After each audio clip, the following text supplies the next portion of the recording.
we have a Wrap Tai carrier. This one is the Fidella Fly Tai, but this type of fitting can apply to most wrap style Meh Dai carriers.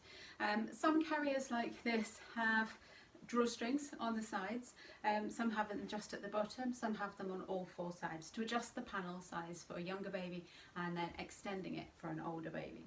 So if you were to use your carrier with a newborn, you could use your drawstrings to make the carrier smaller on all four sides until you've got a suitable size to support your baby from the back of the knee to the back of the knee and all the way up to the back of the ear. When your baby gets a little bit bigger, we can start by opening up all of the drawstrings to a slightly bigger setting, and then once they're all on their absolute biggest, you can start using some tips and tricks with fitting your carrier to make sure that it grows with your child. When we're making our carriers grow and shrink for differently aged children, where you apply your carrier around your middle is going to make a big difference to how it goes. So if, for example, I place the carrier flat away from me so the body panel is straight down and tie it around my body like an apron, then we're going to have a completely different fit to if I do it the other way up. So a carrier very high around my torso and tied at the back like this, going down before it comes up, will be able to support a much smaller child.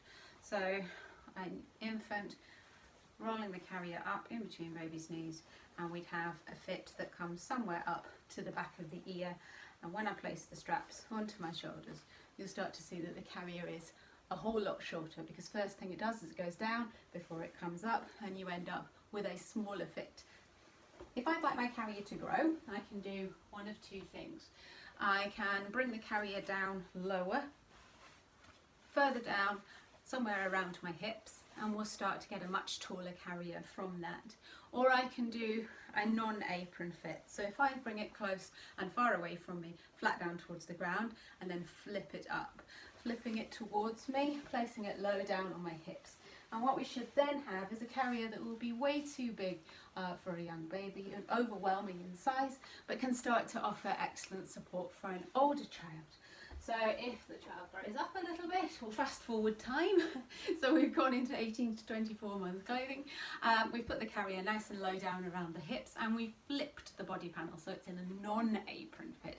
And you'll start to see that the carrier in its height can be overwhelming in size, and the aim of that is to make sure it can grow as big as you'd like it, even as your child grows with you.